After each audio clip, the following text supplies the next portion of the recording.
And I know it's been a little bit since everybody's seen anything on the El Camino. Now, first thing first, I would like to do a public safety announcement. Please do this because it's pretty rough. As you're going to see, there's goggles there. I've got a brand new welding helmet.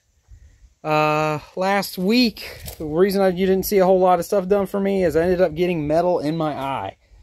So, needless to say, protect those eyeball thingies. It's kind of hard to see and do work, so a little bit goes a long way. They actually had to take a Dremel. Unfortunately, I had it in for a week. They ended up pulling it out, and then they ended up having to take a very small, kind of looks like an engraver, and then grind out the rust because it was in for a week. So, needless to say, not a fun experience. So everybody, please take care of your eyes. Now back to the El Camino. Just got it bedlined here in the back. Now I'm trying something else. This is a new one. You'll see this on eBay. I think it's Rhine Tech. Now, I mean, there's still plenty of rust stuff I want to fix, but I wanted to seal so that way I can actually work and not have to worry about it rusting in between. Could have did a little better on that seam, but you'll never see any of this, so it really doesn't matter. But it does look a lot better. So now I did this one all the way up to about here, all the way across. Under here, it's going to need to have a little bit of grinding and stuff. There's a little bit of surface rust underneath of that, much better term, package tray or inner glass panel. Now somebody, it looks like, cut holes out and put speakers back here. I'm probably going to weld those up before I put the glass and all in it. Weld it up, do the body work, grind it out. But I did section. There's a piece here. There's a piece here. Kind of hard to see it now. On the bottom there's a piece. There's a piece on that side. And we'll jump over here. Oh yeah, and this whole top piece. All the way from about here to here. There's a small panel put in there. And over here was the one that was worse because this had to be made all the way up to here. And then inside panel and outside. So keep in mind, Chevrolet double walled everything, even El Caminos. So there's an inner wall and an outer wall. So both of those have been done. But just to show you out here. And then I seam sealed it up. And I was trying to make it look how the factory did it. Now, I haven't gone too far up into here yet because I'm going to sandblast, probably tape this up. Tape back from here back, sandblast this all, sandblast the bed, hopefully within the next week or so, and then that way I can get over there into that monstrosity. I started cutting that out. I need to cut a little longer to make it all work, but it'll be okay. The outside looks pretty okay. It's just the inner structure is going to need to be cut up and repaired. So all that stuff's looking pretty good. Now, one other thing, once again, I've been working during the week, going to Georgia, working on crazy stuff like high-end Copo cars, stuff like that. But one thing I was able to find in the last 2 weeks is some wheels. Now, I do realize this thing is set up like a monster truck right now. It actually has, as far as I can tell, factory front springs. What I'm thinking about doing is a 2-inch drop. These are 17 by 9s, all 4 of them. And if I can get it where that top of that's touching the top of the tire, I think we'll be okay. And I might even post a picture in there of it, what it looks like with all on it. So these right here, it's a 17 by 9. And then what I've done is that's a 245/45 tire, which I was a little skeptical at first. I thought it was going to run small, but this is the largest rim it's recommended for. I mean, it's parallel with the tread. I mean, it looks pretty okay to me. I didn't want to run, if I could help it, 275s on all 4 corners. Really wide tires on cars like this, or any car for that matter, they tend to walk the road, so wherever the road goes, it'll pull it with it. And I wanted this thing to be somewhat still easy to drive and enjoy. It's not a, you know, slalom car. It's not a full purpose built race car. So the point is to enjoy it. So I got that. I went ahead, ordered the lowering springs. I got new upper and lower control arms, which all the stuff for this car is pretty cheap. Most of the stuff it looks like I got off eBay. Lowering springs are about 120 bucks, free shipping. And the control arms, now I'm going to upgrade ball joints because I just don't want to die. Those cheapy, and I went with stamped steel. I did not go with tubular on this car. I just want it to look stockish. I think they were $240, and I spent about $60 in Moog upper and lower ball joints. And I know they're not the same quality they once were, but it is coming together. Now, other things that I have ordered that I should probably go look and show you is I've got that single DIN radio that goes in here. It is an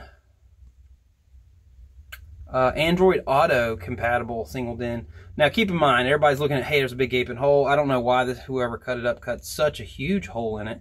But what I'm going to do is put it in there, take epoxy, fill it up, make it look like it's never been done, and then put the touchscreen in it. And then I got some gauges, which I'll take you in here and show you them real quick.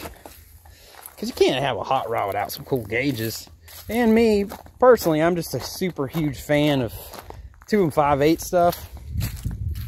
Plus, I like the black ones. The black ones, I think, were right around 69, 70 when they came out. So what I got here... Now, it is a Stuart Warner panel. Now, that thing was supposed to be chrome. I sandblasted, or bead blasted it, and then ended up powder coating it black. So it's a semi-gloss black. I think it looks pretty good on there. And it's kind of odd, too. The oil pressure gauge is 150 pounds. But as long as we know it's got oil pressure, it doesn't really matter. Now, this here is that radio I was talking about with the single DIN. I'm going to try it. I went ahead and got the kick panels and all just like the 70. That way we can run them in there. And then I got 300 watt 6.5 speakers. And then I also got those itty bitty Pioneers to stick up in the dash. So plenty of stuff for it. So a little bit more of the history too. I actually found out that it was where the car was from. I did the NCRS, and I'll take a couple pictures and put in there so everybody can check it out and see it. So the car was originally sold new in South Carolina at McMillan Chevrolet, which unfortunately is no longer there, in Mullen, South Carolina. And what's even more wild is it seems like I may have contacted the son of the father. So the son of the guy who owned it for a period of time, but from what he told me, there's a good chance that this was actually bought new by his grandfather, which hopefully this weekend I can get you an update on that and kind of fill everybody in. He's supposed to talk with his dad and see what's going on. Because keep in mind, I found the build sheet, and this is an XXX custom. It's a custom ordered vehicle. Somebody wanted this exactly, the red with the white vinyl top, with those wheels, big block. So pretty neat that I have all this documentation, and it just makes this stuff that much cooler when you can actually see the history. So stay tuned. Gonna let this dry. Gotta run to the eye doctor for the checkup. Hopefully tomorrow or this weekend I can get this part buttoned up. If I can get this buttoned up and then this buttoned up, we're gonna be looking good. It'll probably be 3 weeks, and I might have the quarter on it. So then all we gotta do is do the drivetrain stuff, which is very, very simple. Stay tuned, everybody.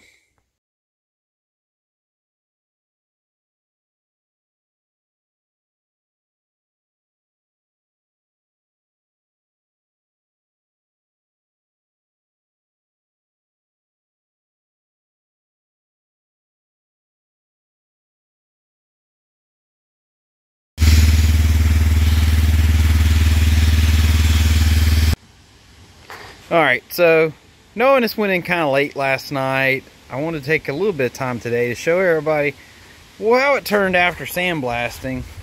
And some of it's kind of hard to see, but I took the time, all of those craters.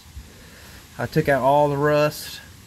Now, there are plenty of holes you're going to see that are going to need to be welded up, but it could be worse.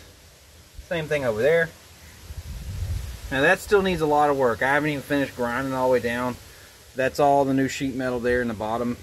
I'll do the body work, filler work. It'll look pretty good. And then we'll flip over here to see the other side. So that side turned out really good. So I'm guessing there's a period of time that water was hanging out over here. So, but sandblasted all of it. And then I also did a little bit of stuff underneath, and I haven't even cleaned up all the mess from sandblasting, and they even got, fortunately, a little bit in the inside. Sandblasted down there a little bit, same thing. Going to have to weld up some holes. And then I'll show you underneath, because I did do a lot under here too. So I went ahead and sandblasted the majority of what you see here. Now you'll see some stuff up there above where I just couldn't get, but all this, and then I did Rust-Oleum rust reformer everywhere that I could. That stuff seems to work really good, sticks very well. So a bunch of progress there. So today I was helping do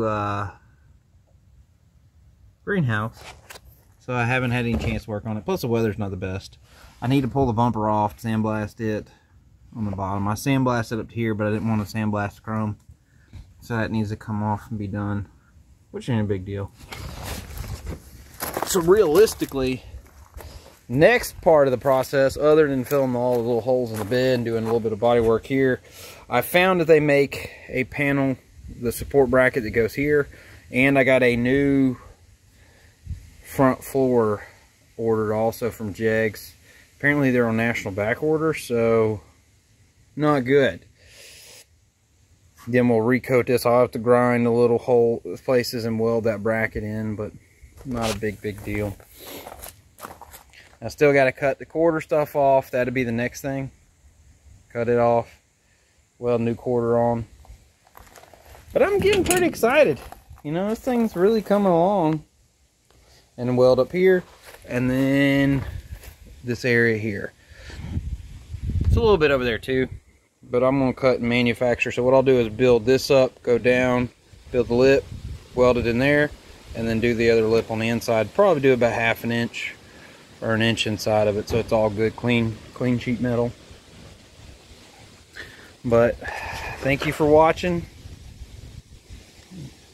Stay tuned.